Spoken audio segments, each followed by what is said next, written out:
Ya, cuando quieras, Claudia, Ok, eso lo definís vos. bueno, ¿qué tal? Buenas tardes a todos. Le voy a pedir a Juliana si puede poner la presentación en modo de presentación.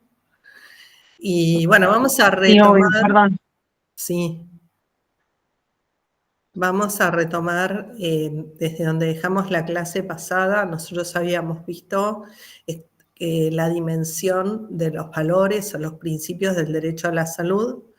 Teníamos que ver la dimensión normativa y la dimensión de la realidad, de acuerdo a la teoría trialista del derecho, que nos dice que un derecho no se compone solo de las normas, sino que tenemos que primero entender qué valores consagran esas normas, si las normas son coherentes, ¿no? Y con esos valores, y se reflejan los valores que prioriza determinada sociedad en un momento dado, porque está en constante evolución, en construcción, ese derecho, y después la dimensión de la realidad, que también nos permite ver si ese derecho que está reconocido en las normas, en definitiva se ejerce, se efectiviza, como fue planeado, o si se vulnera y hace falta recurrir al Poder Judicial para ejercer las garantías para su ejercicio y efectivización. Así, habíamos visto que el derecho a la salud en los tratados internacionales de derechos humanos, que son 12, tiene un reconocimiento especial, sobre todo en el Pacto Internacional de los Derechos Económicos, Sociales y Culturales. Recuerden que yo valoro muchísimo que me interrumpan, que me pregunten y que intercambiemos, que no me gusta hablar sola y quiero saber que están ahí. Hoy igual tengo preparadas preguntas, así que vamos a trabajar más dinámicamente porque la idea es que ustedes participen y no solo participe Sergio, que si no se transforma. Yo voy a estar un ratito nada más hoy. Hoy voy a estar un Claro, muy ratito bien, nada más. ¿viste? Eso es para estimularlos a que participen. Bueno, entonces lo que...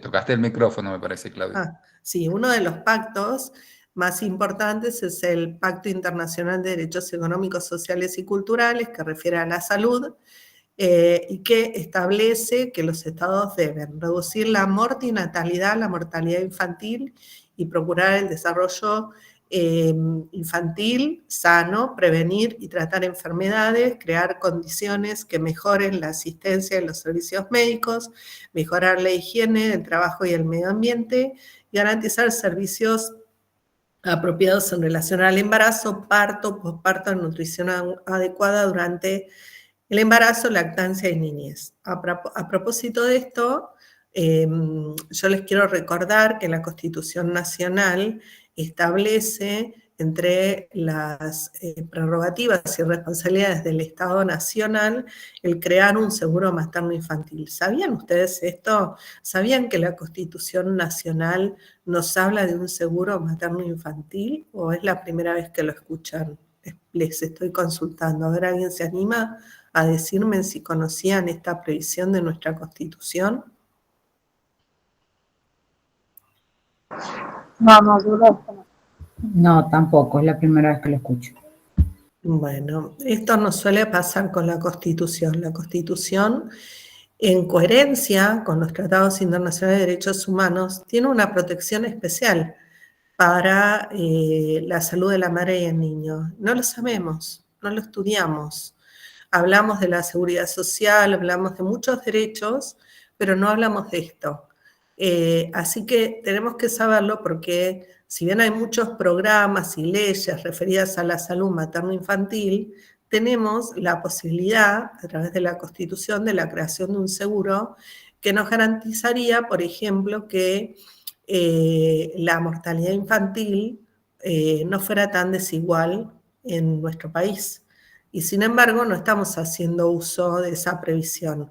Yo quiero ponerlo esto sobre la mesa porque justo estamos viendo el marco normativo y estamos, como yo les decía, flojos en esta área, con mucho desconocimiento, y bueno, tenemos herramientas muy potentes que nos da la Constitución y no las usamos. Así que debemos saber esto porque así como existe un PAMI, podría existir un seguro para la salud de la madre y el niño, en concordancia con la priorización que hace el Pacto Internacional de Derechos Económicos, Sociales y Culturales, y no lo estamos teniendo. Así que para mí es un tema importante a remarcar. Además, por otra parte, estos pactos no es que obligan a que todo lo haga el Estado tiene que proveer, facilitar el acceso a las prestaciones, no perturbar el desenvolvimiento lícito de los prestadores, brindar servicios cuando la actividad privada es insuficiente o excesivamente onerosa y no es el único modo a través de leyes. Puede crear centros asistenciales, puede crear programas, puede proveer de determinados medicamentos o, como hace nuestra Constitución, que dijo que se puede crear un seguro materno-infantil desde la nación. Recuerden que nuestra Constitución Nacional asegura o les garantiza a las provincias conservar el seguro de salud para sus trabajadores y sus jubilados de empleo público, que son las obras sociales provinciales. Es una atribución o una facultad que se reservaron las provincias, lo mismo que la administración de su salud, pero a su vez crea esta herramienta que es para aportar equidad. Habíamos dicho que la Constitución Nacional prevé esta responsabilidad del Estado Nacional de aportar equidad en todo su territorio. ¿Se acuerdan que hablamos de la previsión constitucional que habla de la real igualdad de oportunidades y de trato dentro de las responsabilidades que tiene el Congreso Nacional? Y que, bueno, esta otra previsión del seguro también es un modo de aportar equidad. Si podemos pasar a la siguiente, entonces. Entonces, habíamos dicho que este derecho tiene que ser interpretado. A ver, dice el plan Nacer y ahora Sumar, ¿cuenta como seguro? Es un plan, no es un seguro. Un seguro lo que tiene la particularidad es que genera derechos. ¿Y qué es lo que ustedes ven, por ejemplo, con la obra social provincial o con la obra social nacional? Dentro del sistema del Seguro Nacional de Salud existen algunos principios como el de solidaridad, el de cobertura adecuada, continuidad de atención, que no tiene el sistema público de salud. Lo vimos, que el sistema público de salud no tiene esas previsiones, regula para la oferta, mientras que la Seguridad Social Nacional sí cumple esos principios y la provincial también, porque cumple las leyes de obra social provincial que tiene cada provincia, y el plan Hacer o el plan Sumar después también tiene como un menú prestacional un poco más acotado que lo que puede tener un seguro. Entonces, un seguro aquí sería el equivalente a lo que nosotros conocemos como obras sociales, ¿se entiende? No es un plan acotado, sino que tiene una cobertura mucho más amplia. No sé quién hizo la pregunta, porque me la hicieron por chat, pero a lo mejor la persona Ana Laura, que hizo... Ana Laura, ¿querés ampliar si considerás que todo lo que se necesita para la salud materno-infantil está incluido en ese programa? Ana dice que no tiene audio, pero ¿querés escribir en el chat un poquito, aclarar si vos ves que realmente son equiparables a un seguro ese plan o si está acotado a algunas patologías prevalentes más genéricas? No sabía bien la diferencia, dice Ana. Bueno, le estoy marcando esto en el sentido que la cobertura de un seguro es una cobertura mucho más integral. Yo les había dicho en la clase pasada, y lo reitero ahora, que no es que no se hizo nada a lo largo del tiempo sobre la salud materno-infantil, porque los indicadores de mortalidad infantil, por ejemplo, han ido disminuyendo, es decir, que ha habido sustantivas mejoras, pero podría haber mejores, porque lo que estamos viendo nosotros es que la brecha a nivel país entre la jurisdicción que tiene mayor mortalidad y la que tiene menor sigue existiendo. Quiere decir que hay una falencia que un seguro podría superar y no lo tenemos el seguro, ¿no? Por otra parte, otra cosa que les había marcado yo es que con todos los derechos, incluso el derecho a la salud, se regula por el principio de progresividad, no regresividad, por la disponibilidad de los recursos y por la interdependencia de los derechos humanos. Muchas veces esta mortalidad infantil se explica también por determinantes y condicionantes de la salud. Por ejemplo, el entorno, la situación de empleo, la situación económico-social del lugar donde está emplazada esa población infantil o esas madres.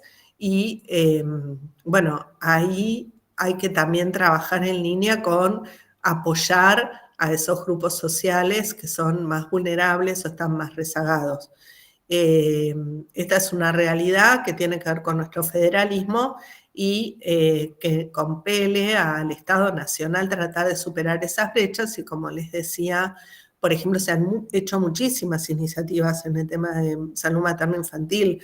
Un ejemplo que les puedo dar es el de inmunizaciones, otro ejemplo que les puedo dar es en relación a los comités de muerte materna, etcétera, ¿no? Son todos elementos que buscan disminuir la mortalidad materno-infantil, pero no son suficientes, como decía, porque los indicadores siguen existiendo de esa variabilidad o brecha a lo largo del país y, en definitiva, la responsabilidad de aportar equidad recae en el Estado Nacional. En el Estado Nacional exclusivamente no, porque el Tratado Internacional dice que tiene, y la Constitución también, que haber solidaridad interjurisdiccional. Acuérdense que la Constitución no habla de solidaridad entre ciudadanos, habla de solidaridad entre jurisdicciones. ¿Y cómo se daría la solidaridad entre las jurisdicciones en nuestro país? Y, por ejemplo, una vía sería la coparticipación federal. Las jurisdicciones más ricas debieran aportar a las jurisdicciones más pobres. ¿Hablamos solo de recursos financieros? No, hablamos también de la transferencia de experiencias, de buenas prácticas, es decir, esto es una actividad que tiene que convocar a muchas instituciones para aportar esa equidad. Me estoy acercando desde el plano normativo a la realidad, porque vemos que eso no pasa, y para hacerlo realidad entonces harían falta muchas instituciones que funcionaran con una lógica distinta. Por ejemplo, ¿cuáles son las instituciones que hoy nosotros tenemos de coordinación de las políticas sanitarias? El Consejo Federal de Salud y el Consejo Federal de Legisladores en Salud. El Consejo, así como existe el Consejo Federal de Educación. El Consejo Federal de Salud, integrado por los ministros de Salud de todo el país y de la Ciudad Autónoma de Buenos Aires, y el Consejo Federal de Legisladores en Salud, que está integrado por los legisladores nacionales y provinciales de las comisiones de salud. Ambos consejos están creados por ley, pertenecen a distintos momentos históricos. El primero fue creado durante la dictadura militar, el segundo fue creado ya hace muy poquitos años, y los dos deben ser instrumentos para articular políticas sanitarias que precisamente aporten esta equidad. Se critica mucho el COFESA, que es el Consejo Federal de Salud, integrado por los ministros, porque si bien permite articular políticas, no tiene reglas para la toma de decisiones y, como vimos, la salud es algo, es decir, que no tiene una mayoría. Me dice Sergio que no se escucha, o alguien dice que no se escucha. Otro Sergio, ¿no me están escuchando? Yo escucho perfecto. Yo escucho Sí, sí, perfecto se también. escucha. Sí, se escucha bien. Entonces, Sergio, tenés que subir el volumen de tu micrófono para escucharme. Puede haber sido algo. Sí, ok. Bueno, lo que decía es que el COFESA es cuestionado a veces porque no tiene reglas de juego tan claras sobre cómo se toman las decisiones. Pero en realidad no es eso, sino que un ministro de salud toma decisiones para ejecutar políticas, puede coordinar alguna política sanitaria, pero para muchos casos necesita leyes. Y las leyes las dictan los congresos, los poderes legislativos provinciales. Entonces, un ministro de salud necesita de una provincia que su legislativo, por ejemplo, adhiera a la legislación nacional para cumplir con alguna nueva normativa, y así sucesivamente. Lo mismo le pasa a la nación. Así que para articular políticas no siempre basta con un acuerdo entre ministros de salud, hace falta legislación. Si el COFELESA logra hacer esto, tampoco, porque el COFELESA, que está integrado por los legisladores de salud, no está integrado por todo el poder legislativo de una provincia ni de la nación. Así que en el federalismo se requiere mucha abogacía, mucho activismo de parte de cada integrante del Poder Ejecutivo, en la cabeza de los ministerios de salud o del Poder Legislativo, en cabeza de los miembros de las comisiones de salud, para lograr articular esas políticas sanitarias que tengan buenos resultados. Es una tarea compleja, es una tarea muy interesante. Yo les dije que las jurisdicciones son las que están cerca de las necesidades de la gente, es decir, una provincia o un municipio saben más de las necesidades de su comunidad y de los valores que prioriza su comunidad que la nación. Entonces, el aporte que puede hacer una provincia o un municipio a las discusiones. Acá dice alguien, Federico, dice que en el COFESA se nota mucho el peso de las provincias grandes. Sí, pero el COFESA no tiene mayor representación de una provincia grande, es decir, son 24 provincias y discuten las 24. No es que una provincia tiene más peso. Es lo mismo que nos pasa en la OMS a los países que somos de delegaciones más pequeñas en relación a, por ejemplo, una delegación de China o de Estados Unidos que tiene 200 participantes de ese país y nosotros vamos con 1 o 2 participantes, pero el voto es de 1. Y en el COFESA pasa lo mismo, el que habla en el COFESA y tiene autoridad para hablar es el ministro de Salud, es el que en definitiva tiene la autoridad para pronunciarse en el COFESA. Puede delegar su pronunciamiento, pero esa provincia habla exclusivamente como esa provincia. El problema que tenemos en el COFESA, en el COFELESA, es lo que les decía, que pueden acordar cosas que no se pueden concretar si por ejemplo, no hay una ley, y esa ley la tiene que dar el legislativo. O pueden acordar cosas que no se pueden concretar sin el apoyo del Ministerio de Economía, del Poder Ejecutivo, y entonces el ministro de Salud puede querer hacer alguna cosa, pero tiene que persuadir al ministro de Economía o al jefe de gabinete o a la autoridad del Poder Ejecutivo Nacional o incluso al presidente. Entonces, es mucha articulación la que hace falta y en general Nación que usa para estimular la adhesión de las provincias a los recursos. En general crea programas, por eso el programa Nacer, el programa Sumar, u otros programas nacionales, el Programa Nacional de Inmunizaciones que pone a disposición de las provincias las vacunas, etcétera, son un modo que tiene la nación de, con pocos recursos, porque yo no sé si ustedes conocen cuánto participa del presupuesto nacional, del presupuesto nacional, no, del Producto Bruto Interno, el presupuesto público en salud nacional. Es un porcentaje bajísimo, sí, mínimo. El porcentaje más alto en esa participación del presupuesto público es de las provincias, claramente, porque son las provincias que conservan la responsabilidad sobre su población. Y después la participación del presupuesto de Nación es bajísimo, con lo cual Nación con muy poquito casi hace milagros en buscar la equidad, ¿no es cierto? Entonces, las provincias también y los municipios otro tanto requieren un espacio de articulación que hasta el momento no está lo suficientemente regulado o institucionalizado. Estas dos instancias, el COFESA y el COFELESA, son un buen ámbito para llegar a articulaciones, pero insuficiente para el volumen de los acuerdos que hace falta, muchos de los cuales requieren de leyes. Pasamos a la siguiente entonces. Bueno, los particulares entonces en este contexto, quiero decir los ciudadanos, tienen que, y sobre todo también los empresarios de la salud o los financiadores tienen que dar los servicios cuando están obligados como prestadores, no afectar el legítimo uso de los servicios que dan otros y someterse sobre todo a las regulaciones del Estado cuando son razonables. Esto está poniendo en el marco dentro del cual el Estado tiene una responsabilidad, los prestadores tienen otras y los usuarios del sistema tienen otras. Podemos pasar a la siguiente. El poder de policía, habíamos visto que es el poder que tiene el Estado para poner límites a los derechos de los particulares a través de leyes y que en esencia es la facultad que tiene el poder legislativo en materia sanitaria, aunque a veces no es solo el poder legislativo provincial, como vimos también es el poder legislativo nacional cuando se afecta a la equidad, y en este caso se habla de facultades concurrentes entre el Estado nacional y el Estado provincial. Si podemos pasar a la siguiente.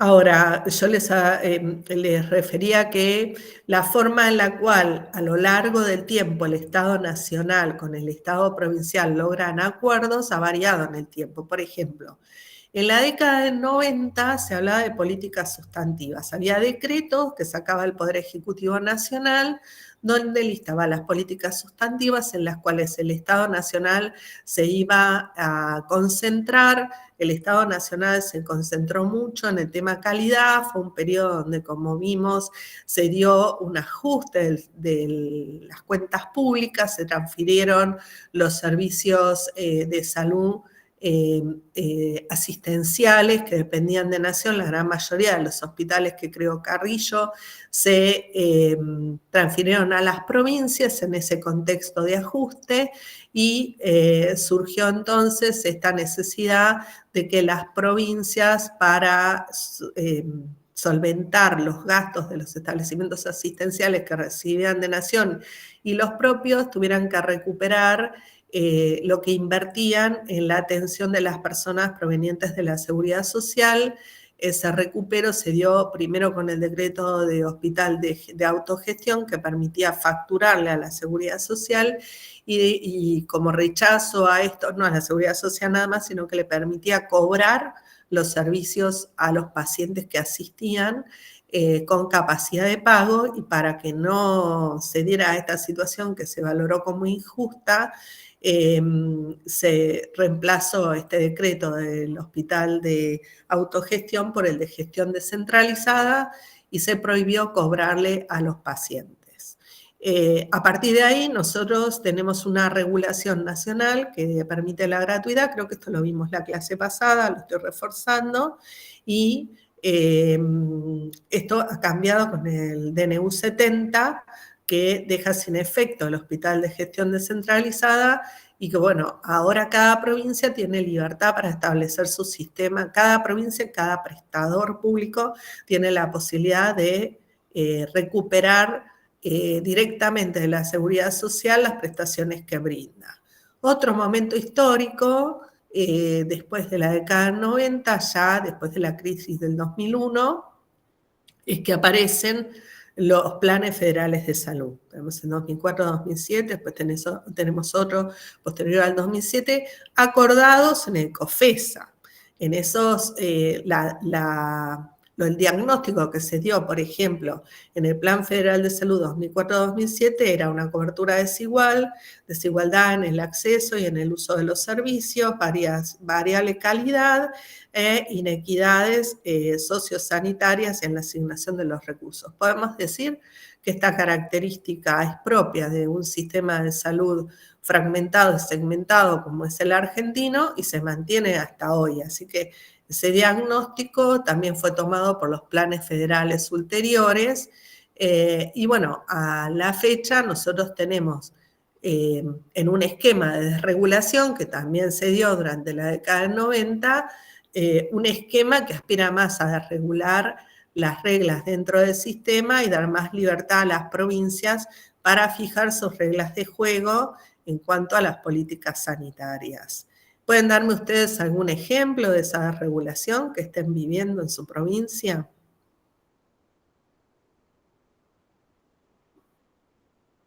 ¿Ninguno?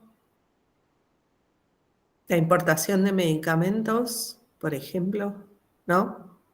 ¿No es algo que está encarando la provincia de ustedes en forma más directa, por ejemplo?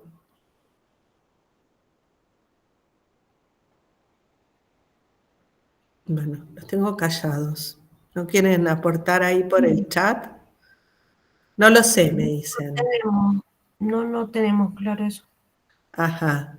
Bien, bueno, ha quedado en libertad de las provincias, al desregularse algunas instituciones, la posibilidad de adoptar algunas decisiones más autónomas o no de las provincias. Ahora, la decisión de adquirir autonomía de la provincia la pone a la provincia la necesidad de reunir capacidades especiales. Por ejemplo, si hay una provincia que quiere importar directamente medicamentos, tiene que reunir las condiciones de evaluación de calidad de lo que va a importar, análogas a las que sigue la ANMAT, que es la Administración Nacional de Alimentos, Medicamentos y Tecnología Médica. Entonces, las provincias también se ven expuestas a ciertas exigencias a las que no estaban acostumbradas.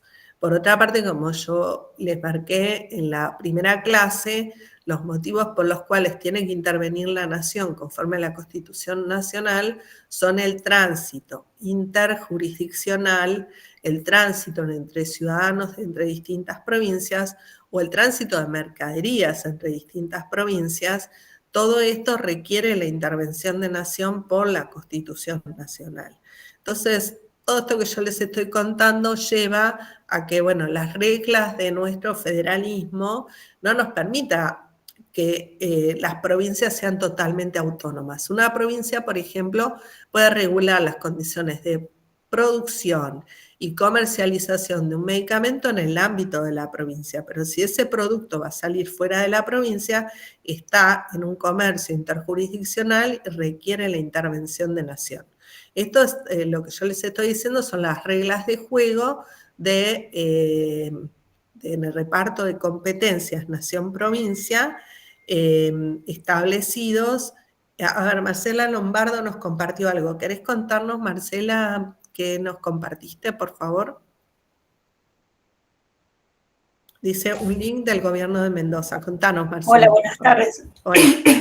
Sí, tenía acá un link de la página del gobierno de la provincia de Mendoza, donde habla sobre una concreción de importación de medicamentos desde la India, donde le va a permitir un gran ahorro en miles de dólares a la provincia. Exacto. Con fecha de marzo de este año. Exacto. Ahora, para asumir esa responsabilidad, la provincia tiene que asumir controles para garantizar la seguridad, calidad, inocuidad de esos medicamentos, ¿entiende? Entonces, no todas las provincias tienen las mismas capacidades institucionales, los mismos recursos como para hacer esto. Entonces, lo que la nación, la responsabilidad que tiene el Estado Nacional es aportar equidad y en todas las situaciones en las cuales está en juego el tránsito interjurisdiccional o el comercio interno, o el comercio entre provincias o el comercio internacional, hay una intervención de nación. Entonces, todo esto que yo les estoy mencionando genera una disquisición sobre si se va a desregular o se va a regular, hasta dónde llega la nación, hasta dónde llega la provincia, hasta dónde puede la provincia y hasta dónde debe la nación. ¿Se entendió? No es que hay un manual para esto, está en construcción. Es dinámico, como les dije. Tiene que ver con las reglas del mercado y también tiene que ver con las capacidades institucionales, tanto de las jurisdicciones como las de la nación, y el sentido de la intervención de la nación es para aportar equidad. Cuando nosotros vemos situaciones como, acá dice Graciela que es una autonomía relativa, y sí, porque cuando vemos cuestiones como el fentanilo, entendemos por qué tiene que intervenir nación, ¿verdad? Digo, hay un clearing de información ahí que hace falta que nación intervenga para prevenir los eventos adversos, por ejemplo, para la vigilancia sanitaria, por ejemplo. Y esto está... Sí. Perdón, en el caso de los medicamentos en la provincia participó el ministerio, se solicitó autorización a ANMAT para la importación de los medicamentos que comentaban recién. O sea, hubo una articulación con Nación y hubo que habilitar las normas nacionales para poder realizar la importación, una habilitación nacional. Claro, y bueno, ¿por qué? Porque la provincia seguramente para muchas cosas no tiene las capacidades que tiene ANMAT, y requiere entonces ese concurso de las habilidades más allá que pueda hacer ejercicio de sus prerrogativas para importar, ¿se entiende? Entonces, y lo mismo, digo, en relación, les daba el ejemplo del fentanilo para mostrar que por más autonomía que se quiera tener, en algunos temas hace falta compartir la información con todas las jurisdicciones. Ahora, por ejemplo, se acaba de aprobar la ley Nicolás. No sé si saben qué es la ley Nicolás. Está en proceso de ser promulgada. La ley Nicolás es una ley que regula calidad y seguridad del paciente. Es una ley, sí, exacto, Gabriela dice, es la de seguridad del paciente, exactamente. Es una ley muy ambiciosa, establece un montón de responsabilidades para los servicios de salud, pero ¿qué hace esa ley? Invita a adherir a las provincias, porque en realidad es una ley del Congreso sobre un tema que como contracara al régimen sancionatorio es el del ejercicio profesional, y el ejercicio profesional, dice, estoy transcribiendo esta llamada con mi extensión, bueno, alguien está haciendo una referencia a la transcripción. Pero lo que les quiero decir es que ejercicio profesional es un tema que las provincias no delegaron en naciones de las provincias, y esta ley de seguridad y calidad es una ley que es la contracara, es una ampliación de la ley de derechos de los pacientes, y la ley de derechos de los pacientes es una ley local, ¿sí? Así que tenemos que entender el alcance de esas leyes locales y el alcance de la intervención nacional. Bueno, yo les estaba diciendo entonces cómo la nación interviene en las cuestiones que le incumben a las provincias para aportar equidad, que lo hizo con las políticas sustantivas en la década del 90, aún en un esquema de regulación, que después de la década del 90, en el año 2000, se comienza con los planes federales de salud, y que hoy tenemos nuevamente el esquema regulador, pero aún así, por ejemplo, la ANMAT nace en la década del 90 y nace con el tema del propóleo, es decir, sería algo parecido a lo que nos pasa ahora con el fentanilo, ¿no? Que nos damos cuenta de la importancia de un ente nacional que tiene que aportar a la farmacovigilancia, por ejemplo, en el momento que tenemos a la población en situación de riesgo, y estos productos se mueven en el país sin límites entre las provincias, por lo tanto pueden aparecer en cualquier lugar y requieren entonces esa intervención federal. Sigamos, por ejemplo. ¿Está claro lo que estoy contando? ¿Tienen alguna duda?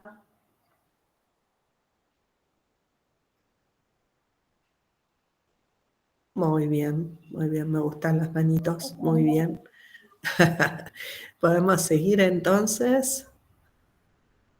Hay cosas nuevas, dice Gabriela, sí, así.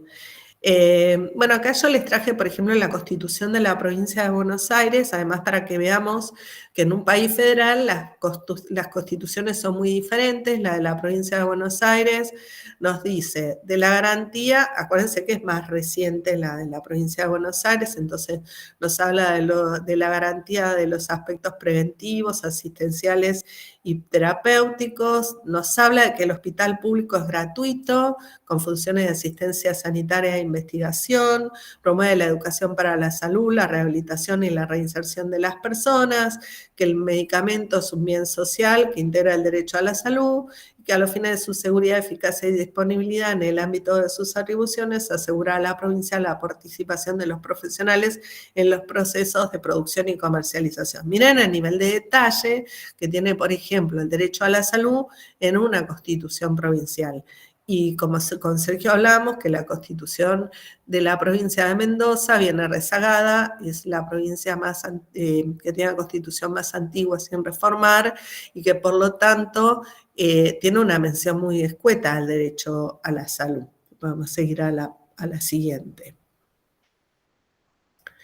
Esto quiere decir que también el federalismo, acá tengo la de la provincia de Mendoza, que el domicilio es inviolable, que solo puede ser allanado en virtud de una orden escrita, que garantiza a todos los habitantes la libertad de trabajo, industria, comercio, la moral, la seguridad y la salubridad pública, es decir, que se circunscribe este aspecto de la salud pública, habla de reglamentar el trabajo de las mujeres y de los niños, de las fábricas, etcétera, y las condiciones de la salubridad. Es decir, que el enfoque que tiene es un enfoque que ya pasó de moda, pero la salubridad no es el único aspecto vinculado al derecho a la salud, ¿no? Trabajamos en otros aspectos, sino parecería concentrarse en los aspectos vinculados a la higiene y seguridad, y nos están faltando otros aspectos.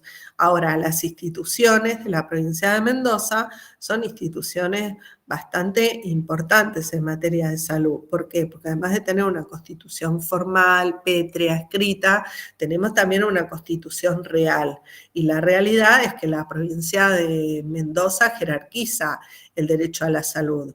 Por otra parte, nosotros tenemos la cláusula federal, que es el artículo 5 de la Constitución Nacional, que dice que en la medida que las provincias integren el Estado Nacional van a cumplir las declaraciones, derechos y garantías de la Constitución Nacional. Por lo tanto, toda provincia que integre el Estado Nacional argentino tiene que cumplir con los tratados, derechos y garantías que establece la Constitución y por ende también los tratados internacionales de derechos humanos. ¿Se ha entendido esto? Muy bien. Muy bien. ¿Alguien levantó la mano? Sí, ¿querés preguntar? Marcela, ¿querés preguntar?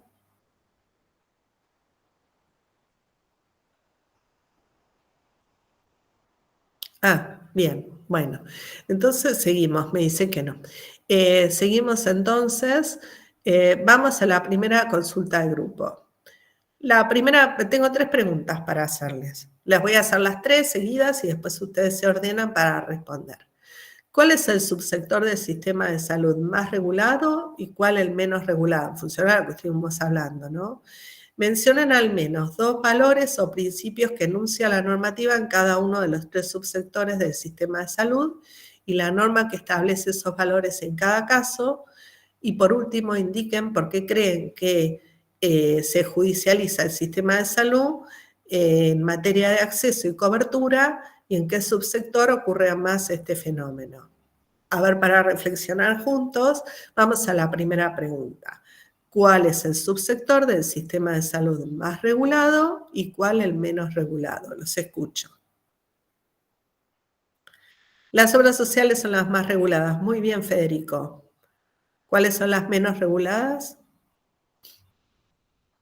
¿Cuál es el subsector menos regulado? Prepagas no, el público. El público es el menos regulado. Así que está muy bien Laura, Jimena, el público es el menos regulado. Tiene una regulación en términos de servicio público, ¿no? Está regulado como servicio público. Quien trabaja en el sector público puede ser sumariado, quien trabaja en el sector público brinda un servicio público, es un empleado público, en ese sentido está regulado, pero no está regulado suficientemente como servicio de salud. ¿Se entiende esto, no? Entonces, bueno, es un tema a revisar, es un tema que nos tiene que interpelar. Los servicios que se ofrecen en el subsector público no tienen una taxonomía, no se garantiza la continuidad de atención y como vimos, no se regula para atender la necesidad, se regula para atender la oferta, es decir, no la demanda del servicio de salud. Es todo un tema que hay que trabajar dentro del sistema y como yo les dije en nuestra primera clase, está todo por hacer ahí. Después, mencionen al menos 2 valores o principios que enuncia la normativa en cada uno de los 3 subsectores del sistema y la norma que los establece en cada caso. Empecemos por el de obras sociales, en el orden que apareció lo que respondieron en la primera parte. ¿Cuáles son los valores o principios que enuncian la norma del subsector de la seguridad social? ¿Pueden mencionarme 2?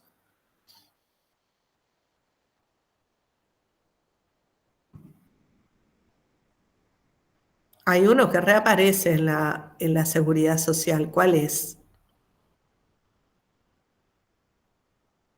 Gratuidad. Sí, bueno, podemos decir que el acceso es gratuito pero uno tributa con aportes y contribuciones. Equidad, sí, me gusta más el de equidad. Y hay otro que es muy importante porque, digo, nosotros accedemos en la seguridad social independientemente de nuestros ingresos. Entiendo que cuando ustedes quisieron decir gratuidad, por ahí apuntaban a ese, pero se lo voy a simplificar yo, solidaridad, ¿no? Es decir, todos aportamos a una bolsa común y después todos recibimos independientemente de lo que aportamos, porque realmente se cumple este principio de necesidad, de atender a la necesidad. ¿Estamos de acuerdo? Y universalidad, yo diría que es algo que caracteriza más al sistema público, ¿verdad? Universalidad. ¿Les parece? Podríamos decir que universalidad es accedemos todos al sistema público. Y cobertura en general, más o menos en el público. ¿Qué otra cosa tendríamos en el público? Además de universalidad. Vimos que tenemos una accesibilidad en términos de que cuando vamos a atendernos al público siempre nos reciben, ¿verdad?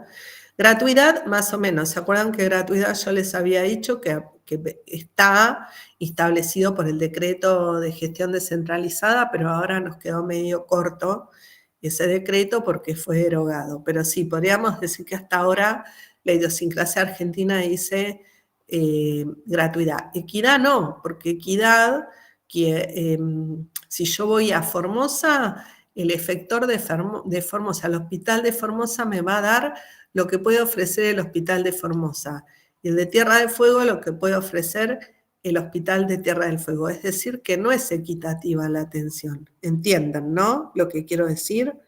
Es ahí donde tenemos el problema con la equidad en el subsector público. No tenemos reglas de juego que hagan que la atención en Tierra del Fuego y en Formosa sea homologable. Ni siquiera digo idéntica, homologable, que es lo único que podría hacer Nación. Y Nación lo podría hacer compensando las asimetrías. Es todo un dilema de cómo hacer esto, y por eso por eso hablamos de segmentación y fragmentación del sistema de salud. Y prepagas, ¿qué valores, qué principios tiene la cobertura del subsector prepago?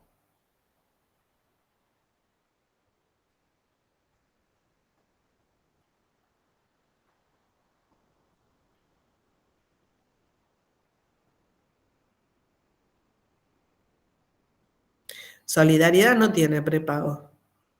Justo eso es lo que no tiene, ¿no? El prepago, no estoy hablando de prepago en el que se terceriza la seguridad social. Obligación de cobertura, desigualdad, bueno, no sería un valor, desigualdad, pero, a ver, podríamos decir que prepago tiene a lo mejor eficiencia, eficacia, ¿no? Son otro tipo de valores, más económicos, ¿se entiende? Más de mercado. Es voluntario, sí, la rapidez, muy bien.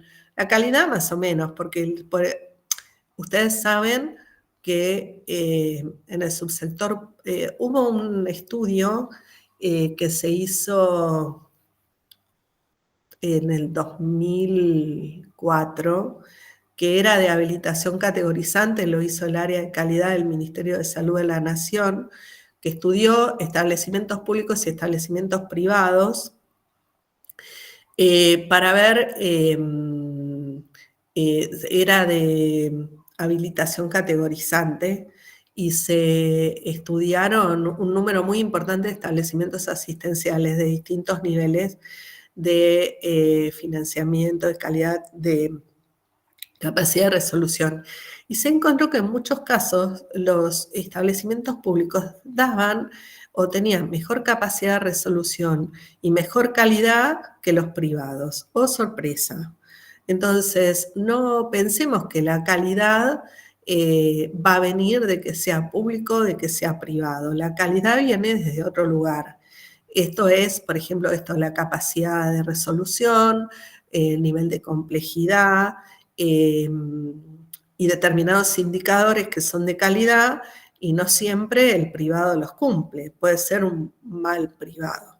Entonces, sí, un privado trata de ser más eficiente, porque si no lo es, está mal administrado, ¿no es cierto? Porque lo que busca es optimizar el uso de los recursos, el privado. Así que, bueno, son más criterios de mercado, más criterios de si está bien administrado, va a buscar criterios de calidad.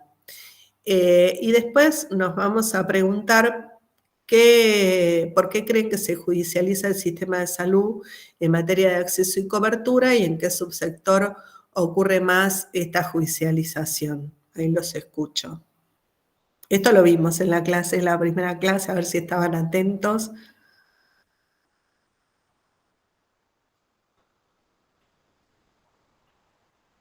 ¿Dónde se judicializa? ¿Dónde tenemos más amparos? Para simplificar la pregunta. En el público, en el prepago, está muy bien, en el sector privado y en la seguridad social. Es donde existen más los amparos. Y hay muy pocos amparos, casi ninguno, en el público.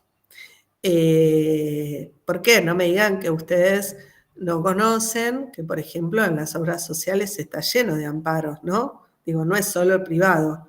Las obras sociales también están llenas de amparos. El amparo, no se produce el amparo por la ineficiencia. El amparo se produce porque hay amparos hechos sobre prestaciones. Les voy a decir cómo es el ranking de los amparos. El primer ítem, en una serie histórica, mi universidad ha seguido, la universidad donde yo tengo el Centro de Estudio de Investigación que dirijo, que es la Universidad de Salud, que hacemos un seguimiento de los amparos en una serie histórica. La mayoría de los amparos, de las causas de los amparos en la seguridad social, se van a sorprender, no son por temas asistenciales, es por afiliación. Entonces, el primer ítem de amparos no tiene que ver con un tema asistencial, es un tema administrativo, afiliación. El segundo ítem por el cual se suele judicializar no es medicamentos, es prestaciones asistenciales. Es, por ejemplo, el turno para la cirugía, es la autorización de una práctica médica, por ejemplo, la autorización de un trasplante.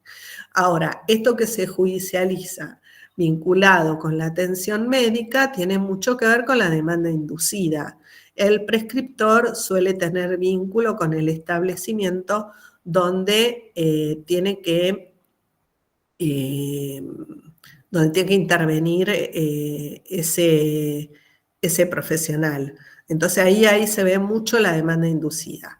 La tercera, el tercer caso por el cual hay amparo. Sí, ¿quién quería hablar?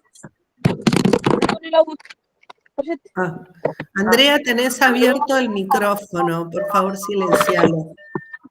Andrea. Gracias.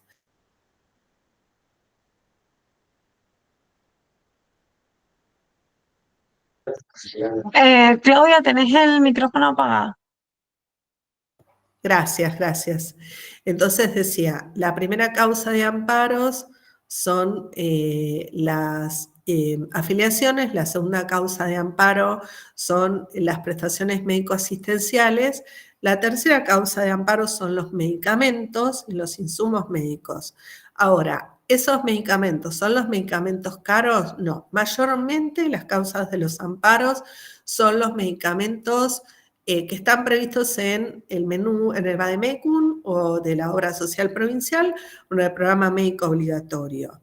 Pero los amparos sobre la medicación de alto precio, y digo precio no costo, porque es el precio del medicamento que le pone el laboratorio sin justificarlo en sus costos, en sus mayores costos.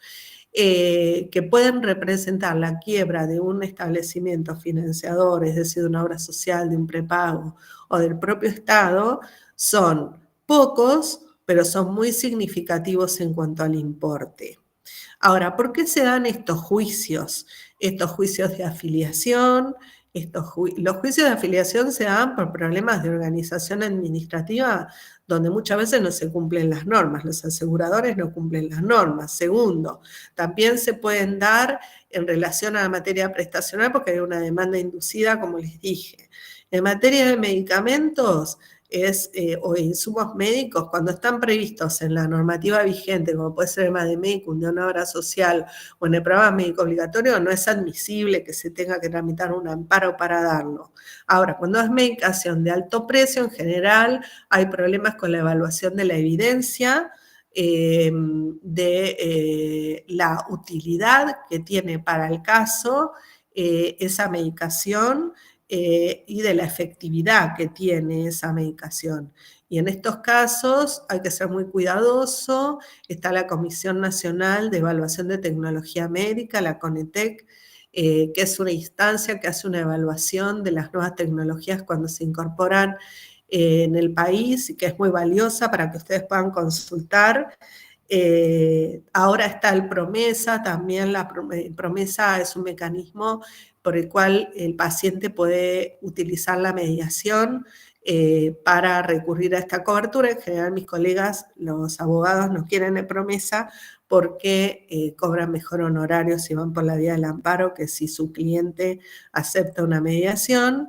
Y por otra parte, hay provincias que tienen muy bien legislado cómo hacer para la evaluación de la tecnología sanitaria. Un ejemplo que les puedo mencionar es la provincia de La Pampa, que no tiene prácticamente juicios de este tipo, y otro caso que les puedo mencionar es que la provincia de Neuquén tiene muy articulada la relación entre la obra social provincial y el Poder Judicial Provincial, buscando que el Poder Judicial Provincial conozca bien las características de las nuevas tecnologías. ¿Qué les pasa a ustedes en Mendoza o en las provincias que están, a las que ustedes pertenecen? ¿Qué les pasa con estos tipos de juicio de nuevas tecnologías? ¿Tienen juicios por medicación de alto precio? Sí hay juicios y ahora en Mendoza se abrió la Agencia de Tecnología Sanitaria, que bueno, ayudaría a regular un poco eso, juicios por medicación de alto costo, digo, ¿no? Muy bien, y digo, esa agencia de evaluación o esa oficina seguramente hace evaluaciones generales, ¿no es cierto? ¿Hace evaluaciones generales o las consultan también por los casos de los amparos? No, las consultan también por los casos de los amparos, es vinculante y creo que también tiene como asociación con algunas obras sociales específicas y la pueden usar otras provincias también como para ampararse en cuanto a decisiones de Ajá. medicación de alto costo, ¿Y por ejemplo. han tenido cuestionamientos de los pacientes sobre ese funcionamiento o es aceptada? No sé, se generó hace muy poco, así que Ujú. bueno, en mi caso que hay una medicación de alto costo que ahora está muy de moda, ponele, bueno, en el sector público no se cubriría esa medicación, así que nada, todavía no tenemos reclamo en cuanto a los pacientes, pero bueno, esa medicación no se va a cubrir. Bien, bueno, a ver, es muy saludable que las provincias generen sus mecanismos, así como lo intenta la Nación, y también es muy interesante que, por ejemplo, Nación, para cubrir determinada medicación, junta esta estrategia y ha juntado esta estrategia con, por ejemplo, la estrategia de las negociaciones de convenios de riesgo compartido con el laboratorio elaborador, en el sentido de que la Nación, por ejemplo, a las personas sin cobertura, mientras que los aseguradores a las personas con cobertura acuerdan un precio de una medicación que sea de alto precio, pero ese precio va a ser supeditado a determinadas patologías, que es donde hay realmente evidencia, y que el pago que hace, en este caso, el financiador, que es el Estado o la obra social o el asegurador, está supeditado a que se demuestre que ese producto es eficaz en ese tratamiento, ¿se entiende? Entonces, estas son estrategias novedosas que está usando el Estado, que son también atendiendo a la experiencia internacional para hacer frente al impacto que tienen en la supervivencia de los financiadores, este tipo de medicación, que suelen ser medicamentos biológicos muy caros, carísimos, de $1 millón o más, que obligan a ser muy cauto al momento de autorizar su uso, y que entra además en competencia con otros productos que también son útiles, por lo cual al momento de la prescripción hay que ser muy riguroso con las reglas que se ponen para que la población sepa que está recibiendo, en definitiva, porque el objeto de todas estas regulaciones, más allá del impacto presupuestario, que no deja de ser importante, es que las personas que litigan sepan qué hay adentro del frasco, qué evidencia hay y por qué le están indicando una prescripción que a veces, por ejemplo, es un medicamento neurológico y que lo está prescribiendo un dermatólogo, para decirlo de alguna manera clara, en el sentido de que incluso la persona que prescribe muchas veces no es el experto ni tiene la formación necesaria. Así que esta pregunta que hice yo, que se judicializa, tenemos que saber que en general las personas que están en el subsector público no judicializan, y que por otra parte hay estudios hiperespecializados en litigar por este tipo de medicación de alto precio, que suelen ser estudios que están pseudo contratados por los laboratorios. Es decir, la persona está litigando y no sabe que hay intereses creados atrás. La persona está litigando, cuando hablo de la persona hablo del paciente, muchas veces por ser inducida a litigar porque le ha convencido su prescriptor de que es la mejor opción, cuando a lo mejor a veces no lo es. Otras veces estos mecanismos y estas agencias, porque no quiero dar la idea de que estas agencias tienen un fin de reducir costos, deben tener el fin de aumentar la calidad y de poner la información disponible a la población, y para hacerlo lo que tiene que generarse es que realmente las personas que participen no tengan conflictos de intereses y que tengan un prestigio tan grande que nadie dude que realmente están actuando en función a la mejora de la calidad. Es decir, solo el tiempo va a decir si esas agencias están funcionando con la credibilidad pública que tienen que funcionar para realmente ser objetivas, y que el parámetro por el cual se guíen sea la independencia de criterio y la calidad. ¿Está claro esto? Sí. Bien. ¿Quieren comentar algo de la experiencia, algo más? ¿Alguna otra provincia o algún otro participante que pertenezca a otra provincia quiere comentar algo sobre este modelo de actuación o de regulación? Si alguna provincia tiene alguna otra experiencia, si no pasamos ya a lo próximo. Bueno, seguimos entonces. Bueno, la legislación sanitaria, nosotros tenemos muchas leyes federales que tienen aplicación en todo el territorio nacional. El Congreso Nacional, según la Corte, tiene facultad para legislar en actividades interiores de las provincias cuando se perturba el bienestar general o se obstruye el comercio interprovincial o exterior. ¿Ven? Esto es lo que yo les decía hoy. Hay fallos en ese sentido, si podemos seguir. Entonces,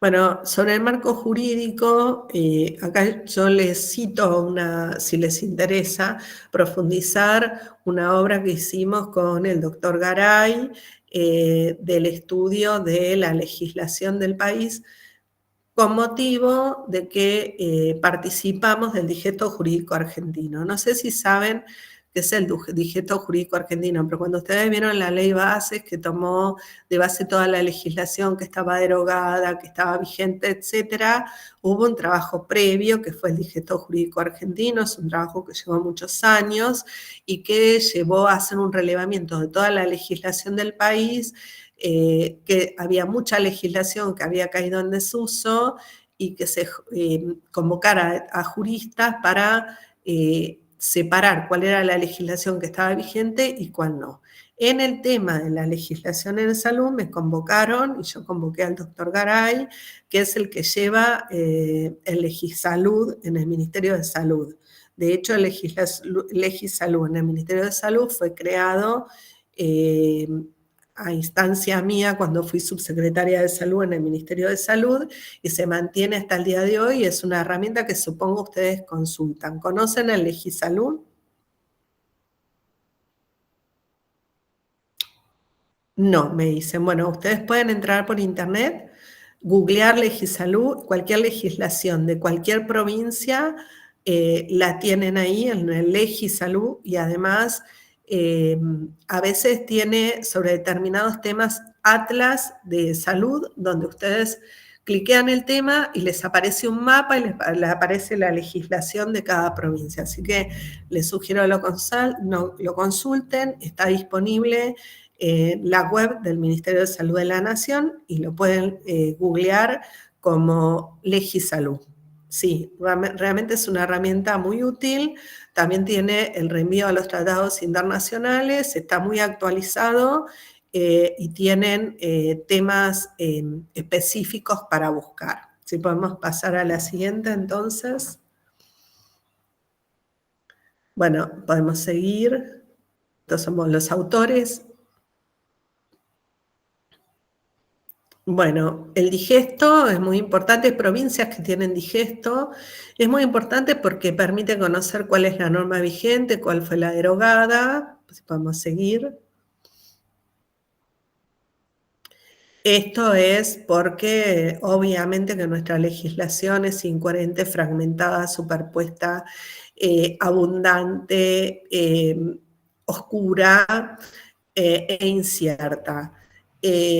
Podemos decir que estos atributos que tiene nuestro sistema legislativo es lo que en definitiva el DNU 70 o cualquier normativa que busca despejar regulaciones que han perdido validez o que están muy desactualizadas. Tenemos muchas, o cuando nos toca revisar en materia de salud, nuestras legislaciones son bastante antiguas, por ejemplo, en materia de ejercicio profesional. ¿Podemos seguir? Esto ha dado lugar a la necesidad de actualizar esta legislación, buscando entonces las normas caducas, las normas que requerían ser derogadas o que correspondía darlas por derogadas porque eran contradictorias o habían caído en su desactualización, es decir, o que nunca habían sido implementadas. Si podemos seguir.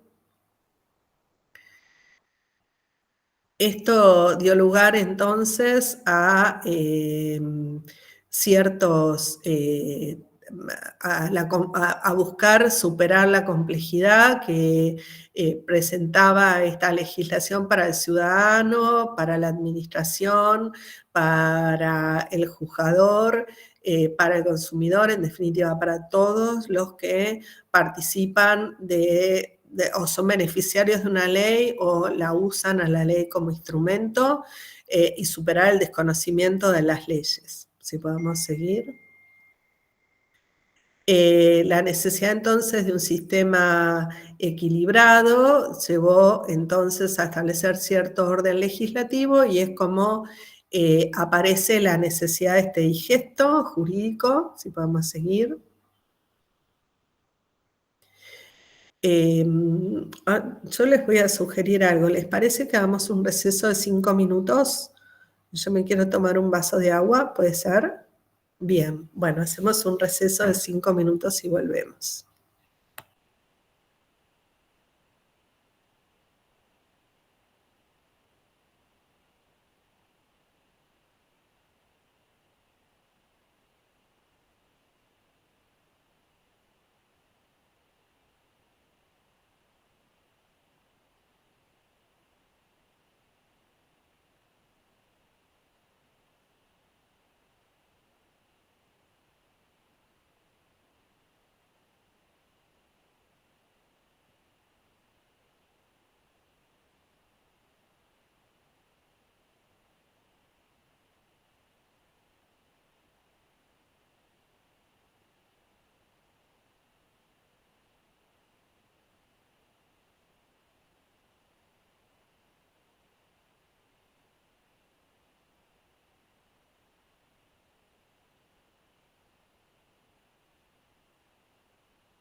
Los tengo de vuelta, ¿están por ahí?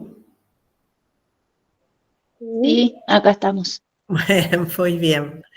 Bueno, entonces aparece el digesto como una forma de superar esos problemas, como una facultad del Poder Legislativo, fijando los principios para establecer el modo en que se va a definir cómo se va a priorizar las leyes que se mantenían vigentes. Si podemos seguir. Esto dio lugar entonces a que en el año 2005 se encomienda el trabajo a una comisión para ver, bueno, la cantidad de leyes que hacía falta revisar y cuántas se iban a declarar vigentes. De un total de 35.000 leyes, se declararon vigentes 4.000 y pico. Quiero decir que fueron muy pocas en relación a lo que había. Ahora, el problema es que la mayoría de la población no sabe que se hizo este trabajo. Este trabajo estaba disponible y es un trabajo que fue tomado como base, por ejemplo, para trabajos ulteriores como puede ser la ley bases. ¿Podemos seguir? Esto dio lugar entonces a que se llegara a un digesto nacional, aunque hay digestos provinciales.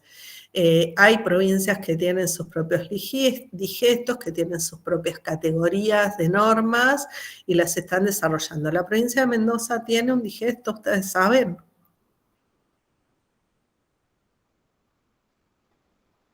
No saben. Bueno, debieran averiguar, porque les simplifica mucho la búsqueda de leyes y sobre todo si ustedes trabajan en el sector salud, conocer cuáles son las leyes de sus provincias. Si podemos seguir, las leyes de sus provincias que regulan el tema salud. La convocatoria al digesto se hizo por una ley nacional que convocó a la comisión del digesto y una ley nacional que aprobó el digesto, es decir, que ese digesto está aprobado por ley, por una ley nacional. Si podemos seguir.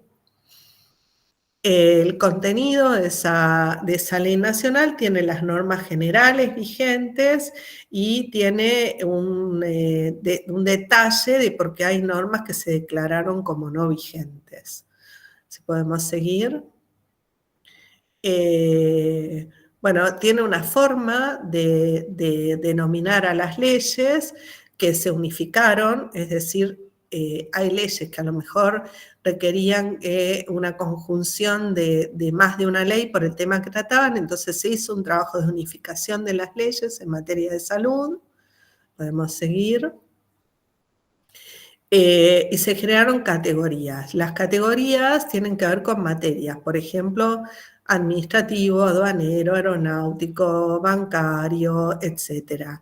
Es muy importante esta caracterización porque lamentablemente en esas categorías, en esas 26 categorías iniciales, salud no estaba. A mí me llamaron para ser jurista del digesto porque estaban terminándolo. Le habían encomendado a un jurista hacer la parte de derecho administrativo y se dieron cuenta que salud era tan especial y tan específica la materia que necesitaban un experto en salud para mirarlo, porque por ejemplo estaba el Código Alimentario Nacional, que es un libraco. El Código Alimentario Nacional, si los muestro, es una cosa de este tamaño gigante y bueno, no tenían quien lo sistematizara. Entonces, bueno, me convocaron a último momento para hacer el tema salud y tampoco tenía muy claro dónde ponerlo, lo pusieron dentro de la rama de derecho administrativo, por eso yo digo que salud debiera ser una rama autónoma del derecho, pues se necesita expertos en ese tema y no todos lo pueden manejar. Así que inicialmente la categoría salud no estaba, pero yo firmé el dictamen como jurista del digesto como experta en la rama salud, que no estaba inicialmente en el digesto. Si podemos seguir. Se renumeraron las leyes para hacer el digesto, aunque esa renumeración con una forma de denominación que en las cuestiones de salud se las ha denominado ASA, referidas al derecho administrativo, las normas de derecho administrativo vinculadas a salud, se les dio un número. ¿Podemos seguir?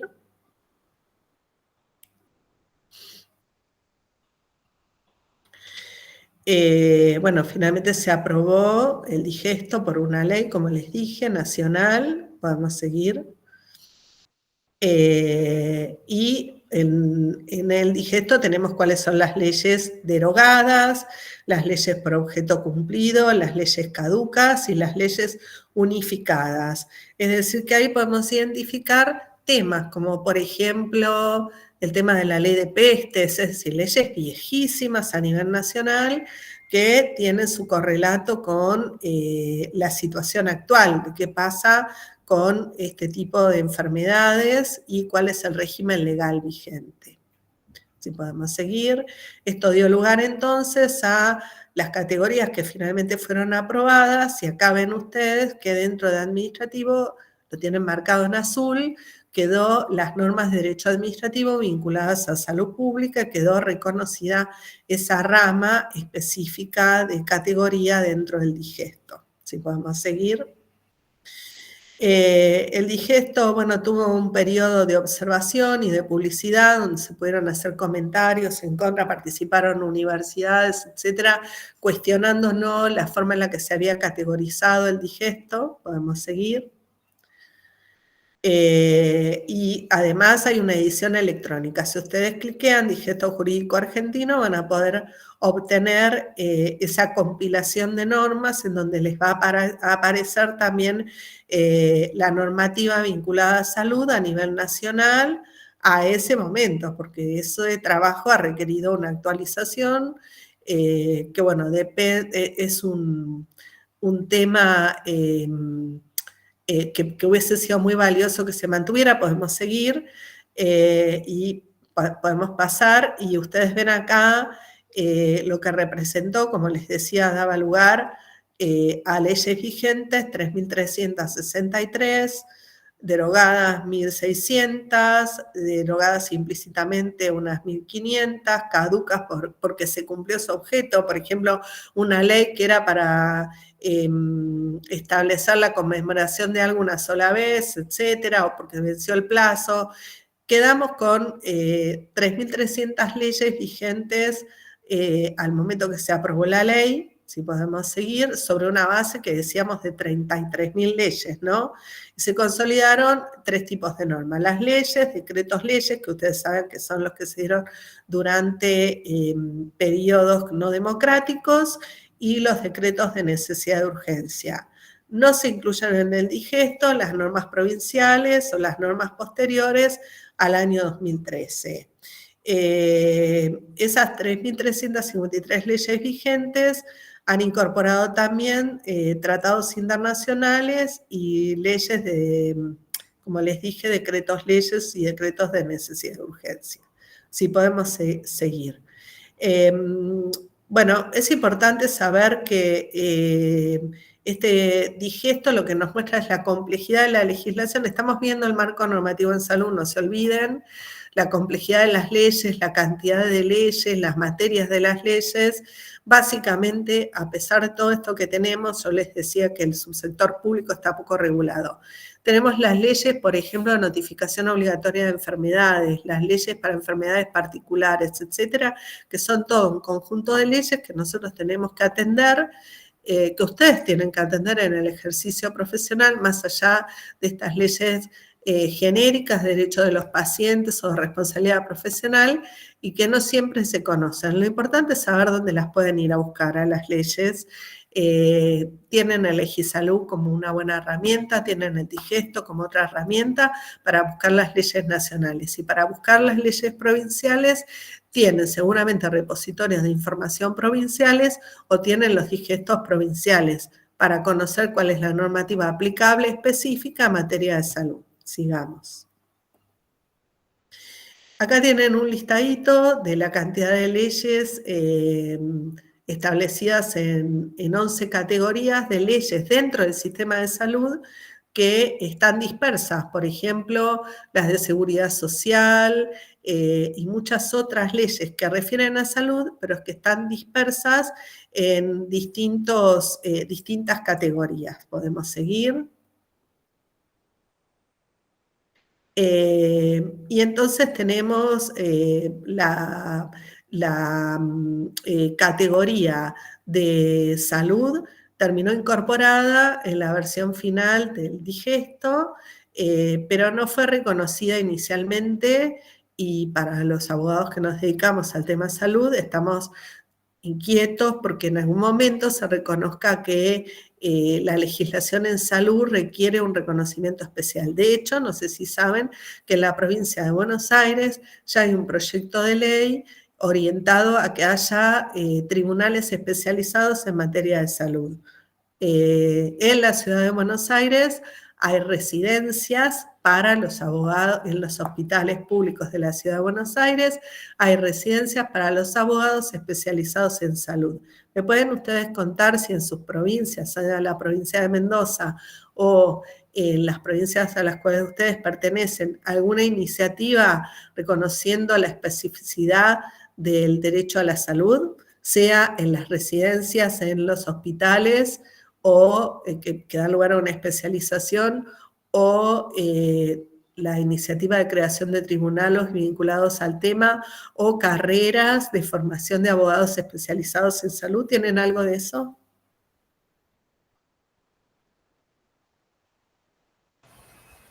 Hola, la verdad que yo desconozco si acá en Mendoza hay residencias así como para abogados, no es la primera vez que lo escucho en materia de salud. Sé que hay como especializaciones dentro de la abogacía, pero no sabía que hacían como una residencia Ajá. en hospitales. Gabriela, ¿vos sos Sí. abogada? No, yo soy médica. ¿Y tengo abogados cursando? Parece que no. Bueno, es importante saber esto, pero como ven, nosotros tenemos como una asignatura pendiente en ese tema, y como ven, el digesto es un ejemplo de que se notó que faltaba esa expertise, o que buscara a alguien que lo pudiera hacer ese trabajo, porque no tenían alguien que se pudiera dedicar al tema, y ya hay iniciativas que están reconociendo la necesidad de esta especialización. ¿Podemos seguir entonces? Bueno, esto dio lugar entonces, o este desconocimiento da lugar, proviene sobre todo de que, como yo les conté, el abogado especializado en salud tiene que competir con el abogado constitucionalista, el administrativista, el civilista, el penalista, pero el derecho de la salud es transversal a todas esas ramas del derecho, y hace falta profundizar en el conocimiento de esta legislación específica que tiene sus propias reglas. ¿Podemos seguir? Y como les decía, las normas de salud están en distintas categorías: en ciencia y tecnología, en salud pública, en educación, en desarrollo social, en derecho civil, en derecho comunitario, en el tema diplomático y consular, en el tema impositivo, en el tema laboral, en el tema de medio ambiente y en el tema de seguridad social. Así que estaban dispersas esas normas en distintas categorías, pero son específicas de salud. Si podemos seguir entonces.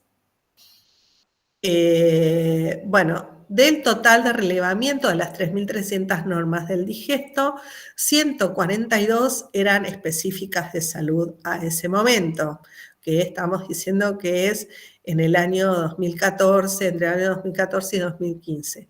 Hoy son más, porque hubo cambios, hubo mejoras de esta legislación.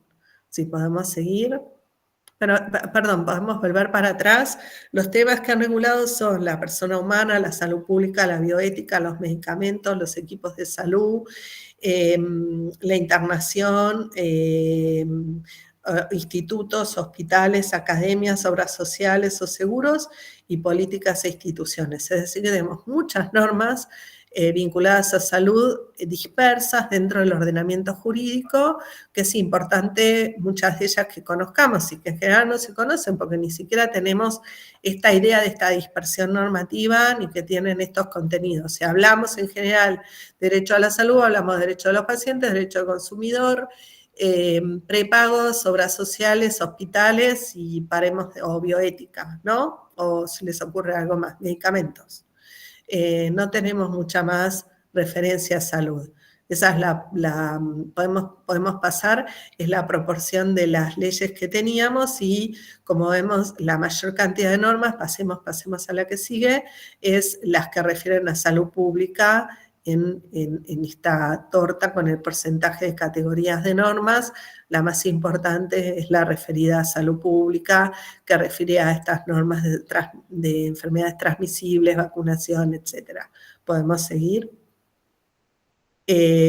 Bueno, había muchas normas caducas, en realidad duplicaban casi las normas vigentes, las que habían perdido estado, habían sido derogadas, etc. Podemos seguir. Y nos interesa en esto saber que además un número muy importante de estas normas, podríamos decir que un cuarto de ellas pertenecen a periodos de gobiernos de facto, entre ellas algunas refieren al ejercicio profesional. Así que esto nos muestra que hace falta hacer una actualización normativa en materia de salud en muchas cuestiones que regulan la actividad profesional. ¿Podemos seguir? Bueno, esto es un raconto por décadas, que no voy a profundizar en eso, pero nos lleva a reflexionar realmente cuántas normas estamos usando a diario vinculadas a salud que están desactualizadas del momento que vivimos. Vamos a pasar a la siguiente. Y fallas y desfasajes regulatorios importantes en muchas normas. Ya esto está proyectado al año 2017, donde ya había 154 leyes sanitarias, ya después del digesto, con las ulteriores aprobaciones, y en el libro ese que escribimos con el doctor Garay tenemos hecho un análisis, aquí este es un resumen, pero de muchas leyes que, por ejemplo, no se reglamentaron. Las normas de salud son muy operativas, muy programáticas, perdón, y si no se reglamentan, es como si no estuvieran. Es como lo que nos está pasando ahora con la discapacidad, ¿no es cierto? Si no se dice quién, cómo, con qué recursos, cuándo, etcétera, esa norma es como si no estuviese vigente, porque no se establece cómo hay que dar la prestación, quién la tiene que dar, etcétera. Entonces tenemos muchas leyes dentro del sistema de salud, a pesar que son antiguas, donde todavía hay temas pendientes de regulación. ¿Podemos seguir? Estos cuadros nos muestran esa situación y nos llevan también a pensar que de ese total de leyes hay muchas que son de cobertura de salud, porque estábamos diciendo por qué se nos judicializa la salud. Y porque además de todo el complejo que tenemos leyes de cobertura de salud que dicen que, por ejemplo, la nación dicta una ley de una enfermedad y dice que la provincia tiene que adherir. La provincia a lo mejor no tiene recursos, no adhiere y se hacen amparos en contra de las instituciones de las provincias porque no adhirieron.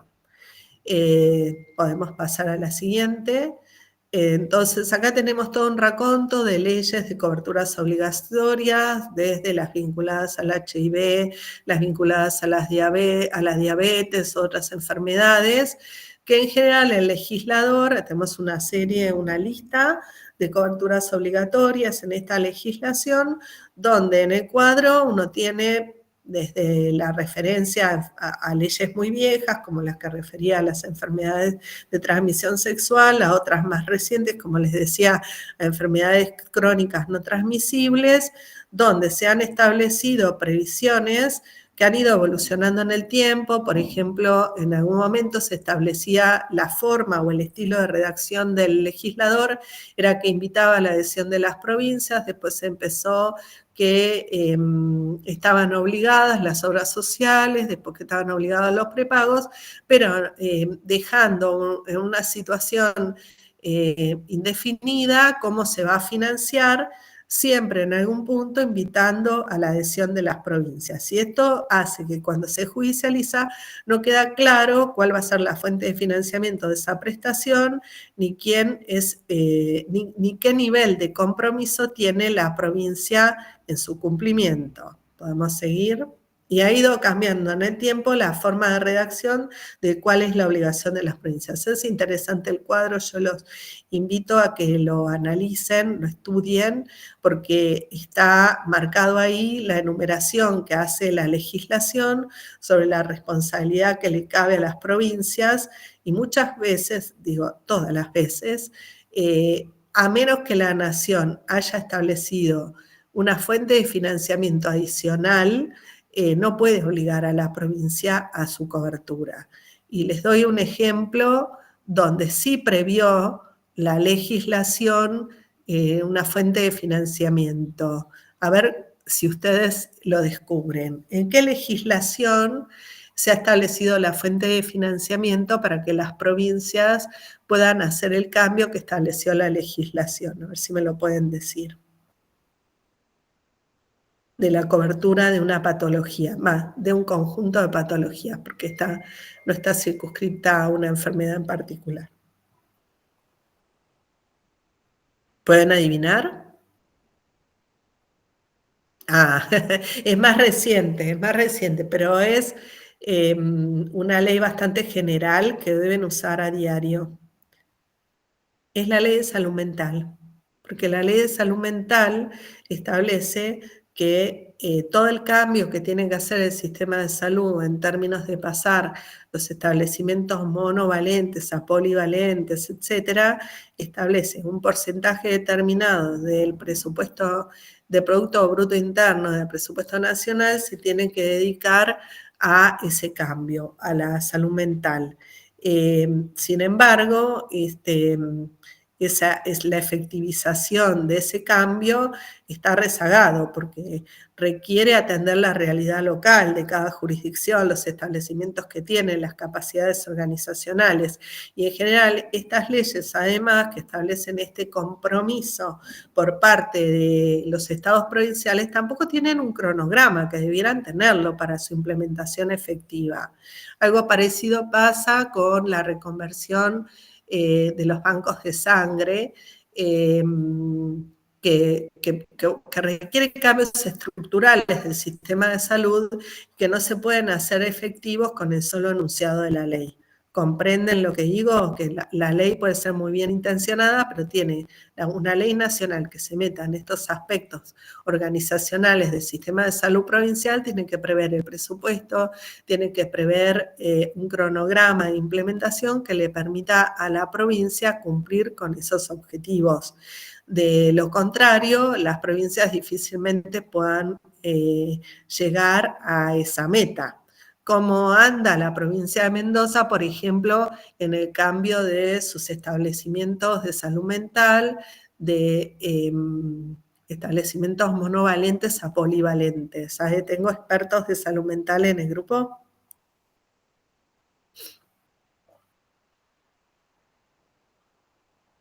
Parece que no.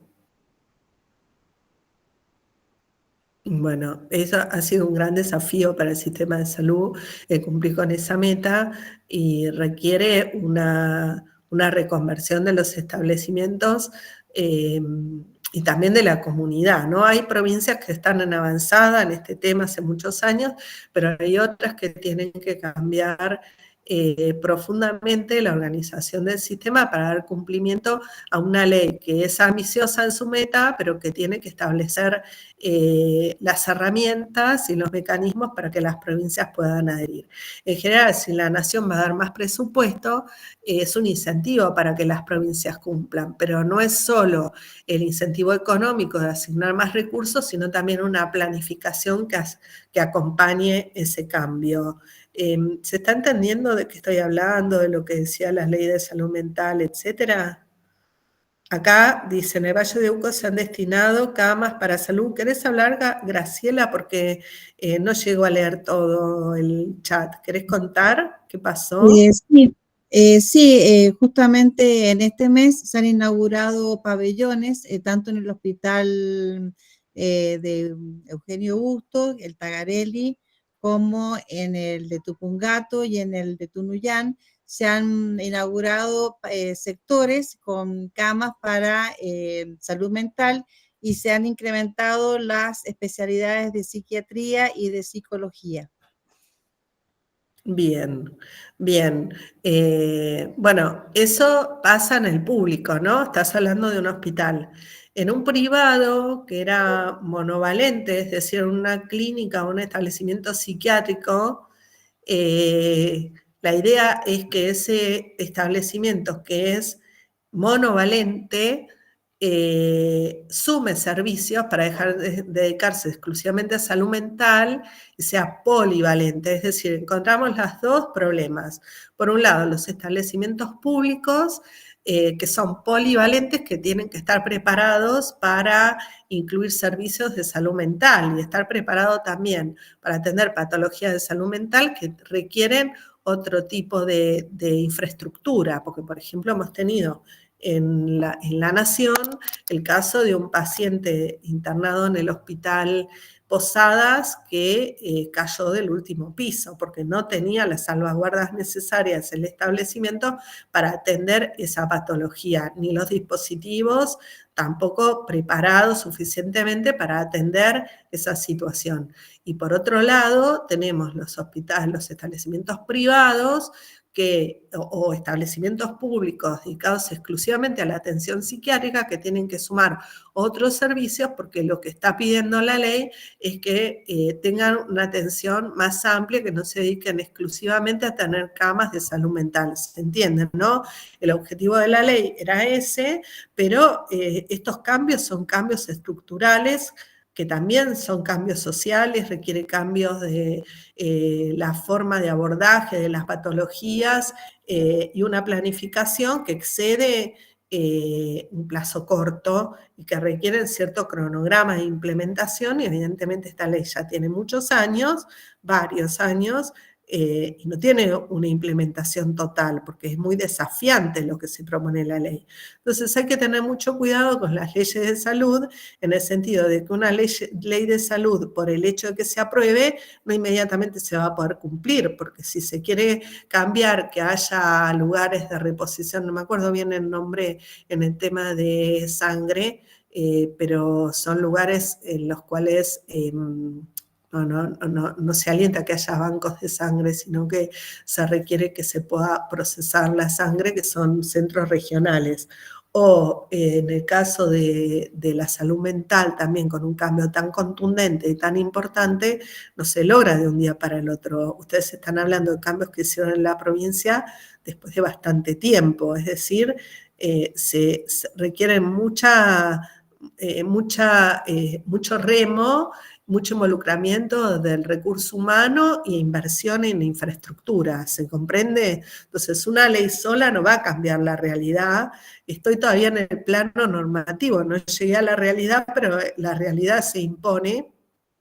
Así que hemos visto el plano de los valores, estamos viendo el plano normativo y estamos viendo que con las normas, por más bien intencionadas que no alcanzan, las normas se desactualizan, las normas son insuficientes, las normas requieren adaptarse a la realidad, a la idiosincrasia, a los valores de una sociedad en un momento dado. Y lo único que pretendo con y además tienen que tener una norma tiene que tener los elementos como para ser eficaz y para poder ser instrumentada. No alcanza el enunciado, sino acompañada de recursos y la planificación adecuada. No sé si los ejemplos que les estoy dando alcanzan para comprender la complejidad de un marco normativo que debe ser coherente y estar adecuada a las necesidades de la población y al contexto. ¿Podemos seguir? Bueno, lo mismo con temas sensibles como la reproducción humana asistida, la identidad de género, las enfermedades poco frecuentes, etcétera, que requiere un recurso humano formado, requiere que la idiosincrasia de la comunidad donde se va a aplicar la ley acompañe las modificaciones de la ley, requiere también hacerse cargo de, por ejemplo, tenemos una ley de reproducción humana asistida que obliga al financiamiento de esta práctica, pero que no define el estatuto del embrión, una gran incoherencia. Es decir, no sabemos qué característica tiene el material biológico producto de la reproducción humana asistida y forzamos a que haya determinadas salvaguardas al respecto, pero sí obligamos al financiamiento de esas prestaciones. Es decir, el ordenamiento jurídico tiene que ser un set coherente de normas y hace falta que al respecto haya cierto debate social donde se establezcan los valores que sean compartidos en una sociedad que tenga una respuesta coherente. Eso no nos pasa en el ordenamiento jurídico argentino, tenemos serios problemas de inconsistencias en el mismo que vamos a tener que seguir trabajando y que muestran la complejidad del tema. ¿Podemos seguir? En definitiva, vemos en esta evolución legislativa que de las 154 leyes relevadas, solo en 42 leyes se invita a adherir a las provincias y a la Ciudad de Buenos Aires, es decir, que son leyes en donde se tendría que haber invitado en todas a adherir a las provincias y se invitó solo en algunas. Quiere decir que están mal redactadas esas leyes. Es importante esta caracterización porque nos muestra que nuestros legisladores en esto conocen poco y están mal asesorados. Es un dato muy importante porque esto hace a la equidad en estos derechos, que es lo que estuvimos viendo como obligación del Estado Nacional. Y justo son nuestros legisladores nacionales los que están mal asesorados, que tienen ese rol. Así que es importante tener en cuenta esta característica que va en contra del federalismo concertado y potenciado por la Constitución del 94, que establece esta responsabilidad del Estado Nacional en equidad. Sigamos. Esto requiere entonces ser trabajado en ECOFESA, en ECOFELESA, que la legislación, justo nunca más oportuno, me toca dar una clase hablando de que las leyes prevean una fuente de financiamiento. Nunca más oportuno. Bueno, sí, las leyes tienen que prever una fuente de financiamiento. Ahora, como vimos, el responsable de esa fuente de financiamiento es el Poder Legislativo, que aprueba esa fuente de financiamiento en el presupuesto nacional. Es importante que esa fuente de financiamiento se diga, pero la Argentina no tiene, como tiene Chile, por ejemplo, la obligación de que cuando se aprueba una ley se diga cuál es la fuente genuina de financiamiento. Más allá de lo que diga la ley 24.156, que es la de Administración Financiera del Estado, puede haber el legislativo puede hacer una referencia genérica a la ley de presupuesto y al presupuesto nacional, que es lo que hace la mayoría de las leyes. El legislador pone que será atendido por el presupuesto nacional, ¿no? Y con eso salva el tema de que haya una fuente genuina de financiamiento. En otros países, por ejemplo, si se quiere imponer una prestación de salud, se tiene que poner. Se incluye tal prestación que va a ser financiada con la ley del cheque. Se incluye tal prestación que va a ser financiada con el impuesto al cigarrillo. Y así sucesivamente. No es nuestro caso. Alcanza con hacer la mención genérica con el presupuesto nacional o las partidas del Ministerio de Salud de la Nación, por ejemplo. Pero las leyes en general nuestras no suelen tener, nuestro legislador no es riguroso con eso. Ahora justo me tocó hacer referencia a este tema. Bueno, no sé si les queda claro esta última parte respecto del financiamiento, pero también habla de las inconsistencias o inconsistencias que tiene que tener el sistema de salud. ¿Podemos seguir? Ahora tenemos nuevos códigos de fondo. Tenemos el nuevo Código Civil y Comercial, el proyecto de reforma del Código Penal y tenemos el conjunto de leyes del digesto. Todo este paquete de leyes, más las leyes provinciales, más los cambios legislativos provinciales, las leyes de las obras sociales provinciales, etcétera, son el marco legal al que tiene que ajustarse un profesional de la salud. Lamento decirles que no es fácil conocerlas todas y que las leyes se presumen conocidas por todos. Por lo tanto, es importante tener a mano fuentes de consulta sobre la legislación y algo que les tengo que aconsejar encarecidamente es que en los servicios donde ustedes trabajen tengan protocolizada su práctica. Los protocolos de los servicios que ustedes, en donde ustedes se desempeñan son el mejor aliado para que ustedes sepan cuál es el marco legal vigente y no se abrumen con todo este marco legal. Los servicios, el servicio de obstetricia, el servicio de cardiología, el servicio de guardia, etcétera, tienen previsto estos temas y dentro de las instituciones de salud hay áreas que los pueden asistir en esa protocolización. Los servicios legales, los comités de bioética, los comités de seguridad y de calidad, entre otros. ¿Se les ocurre alguno que yo no haya nombrado, algún comité, alguna instancia dentro de las instituciones que los pueden ayudar a protocolizar los servicios en cuanto a la normativa vigente que les es aplicable? Además de los comités que yo mencioné. Bueno, se ve entonces que estuve bien. Me dicen no. De docencia e investigación, perfecto, muy bien, lo voy a sumar a mi lista porque no lo suelo nombrar y me parece muy bien, bien. Y deberían estar también los temas de seguridad del paciente vinculados a la farmacoterapia, ¿no? Sí, Y todo ese también. tema. Sí, de uso racional, por ejemplo, Exacto, también. Sí, el comité de uso racional también. ¿El de ética? El de ética mencioné yo, sí, pero está bien que lo traigas a colación, porque los nombré todos muy rápido, así que está muy bien que participen y que sumen. No solo, bueno, saben que está el de ética e investigación y el comité de ética clínica, ¿no? Que son dos. Y Ana, habla de un comité que no llegué a leer en Lago Mayores. ¿El comité de Ana, dijiste? No lo leí, llegué a leer. Dice el comité de seguridad. Perfecto, sí. Comité de seguridad, comité de calidad, son todos comités que tienen Bien. que Adriana ayudarnos. Tempesti dice control y gestión. Control, perdón, Adriana. Perdón, control y gestión. Bien, ¿y qué hace ese comité de control y gestión, Adriana? ¿Nos contás?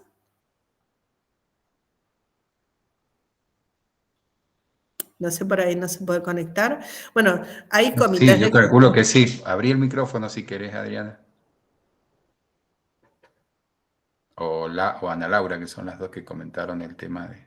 Ana Laura no podía hablar, creo que... Claro, Hola, sí, buenas tardes. En mi caso, el comité de gestión, de control y gestión en el hospital funciona también para controlar, por ejemplo, lo que es la seguridad del paciente, también hace auditorías sobre los servicios, eh, sobre todo los protocolos que se cumplan, los protocolos que tiene cada servicio.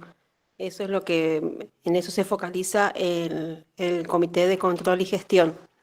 Bien, bueno, mi sugerencia es que ustedes están muy acostumbrados a la gestión clínica, a la gestión de los eventos adversos, a la gestión de riesgos, que se apoyen también en el área legal. Nosotros tenemos un problema con los servicios jurídicos de los establecimientos de salud, que en general tienen una formación muy administrativista, muy vinculada a el control de legalidad, vinculada a la celebración de contratos, la sustanciación de sumarios administrativos, o dictámenes, pero la verdad que deben incorporar dentro de su mirada el apoyo a la gestión clínica en la prevención de los eventos adversos. En alguna medida, la ley Nicolás propone esta postura, pero tenemos que ser proactivos para que las áreas legales, con la mirada que yo les vengo contando, trabajen desde esta perspectiva. Eso es una asignatura pendiente en el sistema de salud, es una asignatura pendiente en la formación de los abogados, porque no tienen esta mirada del derecho sanitario que hay que incorporar muy fuertemente, porque entonces los profesionales de la salud no estarían tan solos y se podría traducir todo esto que estamos viendo con el apoyo en esa protocolización de esta mirada que no tiene que ser defensiva, es una mirada que tiene que ser proactiva para mejorar la calidad. Me gusta porque me tiran muchas manitos, eso me hace. Sí, tenemos que armar algo para todos los equipos de juristas y las áreas de administración, diría yo, administración y y jurídica de las instituciones. Por ahí está bueno eso. Me encanta, hagamos algo Dale. sobre eso, sí. Dale. Sí, ahí me decían, también me estaban hablando de control de infecciones, obvio, control de infecciones de todo lo que sea la prevención de infecciones y de enfermedades transmisibles también. Es muy bueno lo que están diciendo. Si podemos seguir entonces.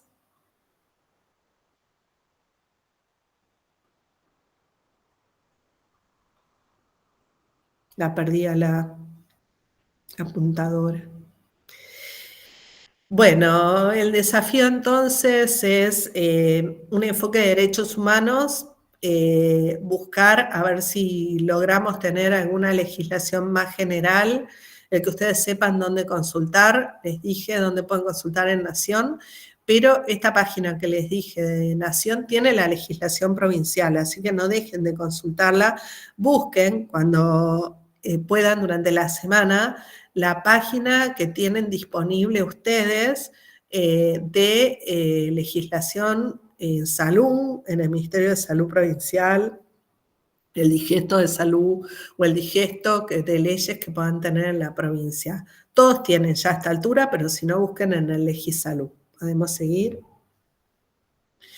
Bueno, COFELESA es un gran aliado también porque ahí tenemos representados a nuestros legisladores, pero bueno, el COFELESA requiere que intervenga todo el poder legislativo de una provincia o de la nación, y eso involucra a otras áreas, no solo a la Comisión de Salud, por ejemplo, al área de legislación general o al área de el tema penal, etcétera, y es más difícil para los legisladores lograr acuerdos. Si podemos seguir. Y se requiere entonces un debate para realmente preservar la igualdad de oportunidades entre todos los habitantes sin desatender la autonomía local. Entonces, este es un gran desafío para que se puedan llegar a la concertación de una actualización de esta normativa, una armonización de esta normativa para que no haya semejante dispersión como la que vimos y que tengamos clara cuál es la legislación vigente a nivel nacional, a nivel provincial y a nivel municipal. Pasemos a la siguiente. La segunda pregunta al grupo, y ya estamos terminando, así que con estas preguntas cerramos. ¿Cómo impacta la desregulación del sistema de salud en el marco regulatorio sectorial?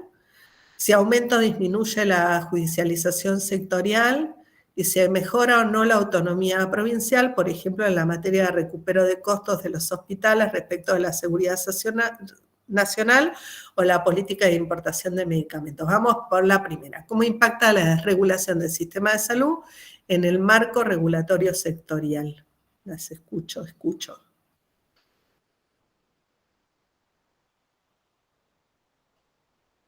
Ah, se me quedaron mudos.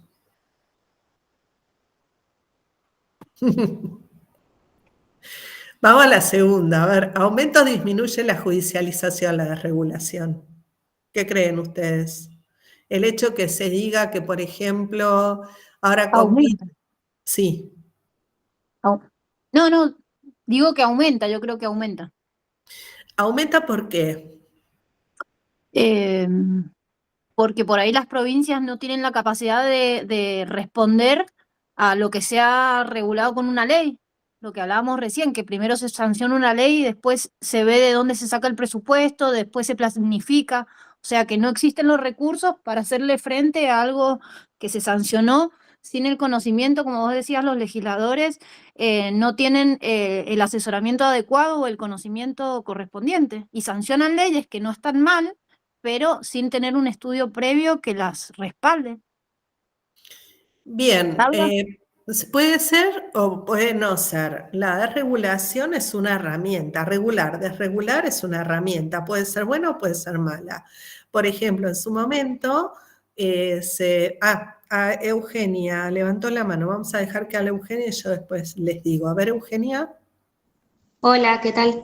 Yo pensaba que también aumenta, pero pienso que a veces con todo lo que hemos escuchado en la clase, que el desconocimiento, digamos, en general, y estas como contradicciones o faltas de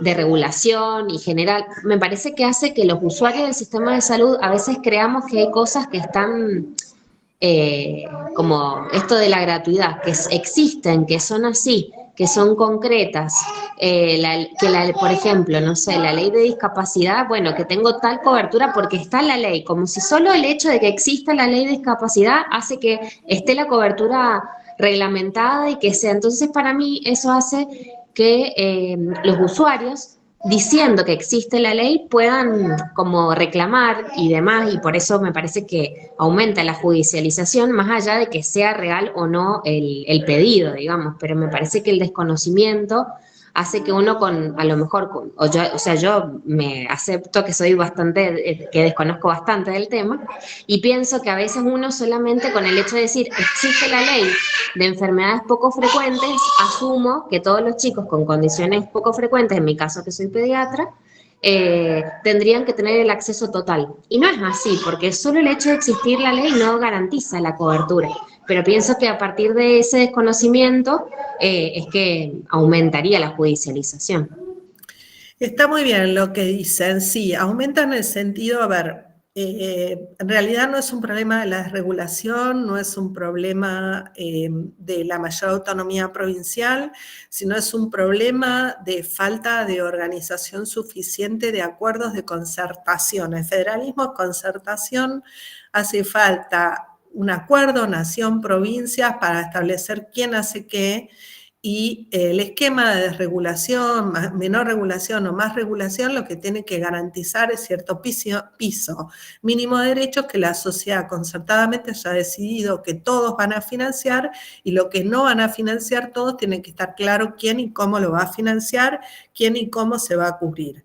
Eso no está claro en el sistema legal, no está claro en las leyes que tenemos, que están desactualizadas como vimos y que están en un tira y afloje permanente, como lo estamos viviendo ahora, y en el medio hay pacientes a los cuales en un grupo social determinado se han convencido de que tienen derecho a todo y otro grupo social determinado se ha convencido que no puede reclamar nada.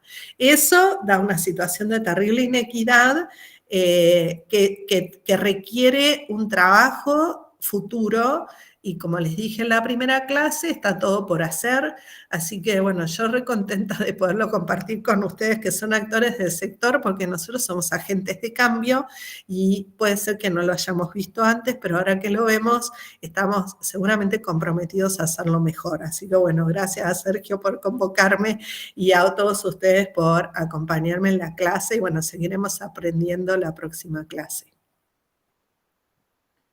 Buenísimo. Bueno, ¿la próxima clase está programada con vos y el profe o Sí, ambos? sí, la próxima clase la vamos a dar. La primera parte la voy a dar yo, la segunda la va a dar él, y vamos a aprovechar ese día que estamos los dos para hablar de la evaluación, así yo me puedo despedir bien porque en la última clase voy a estar de viaje. Sí, lo sabía. Bueno, buenísimo. Bueno, muchas gracias, Claudia, como siempre. Muchas gracias a todos. Julie, ¿nos queda algún aviso por pasar? ¿Estamos? No, yo ya avisé que, bueno, que lo repito por las dudas, el lunes que viene, el lunes 29 de septiembre, es el recuperatorio del módulo 4. Perfecto. Nada más. Bueno, muchas gracias a Bueno, todos. Buen descanso. Un abrazo gracias. grande. Chao, chao. Gracias. Hasta luego, muchas gracias a ustedes. Hasta luego. Buenas noches.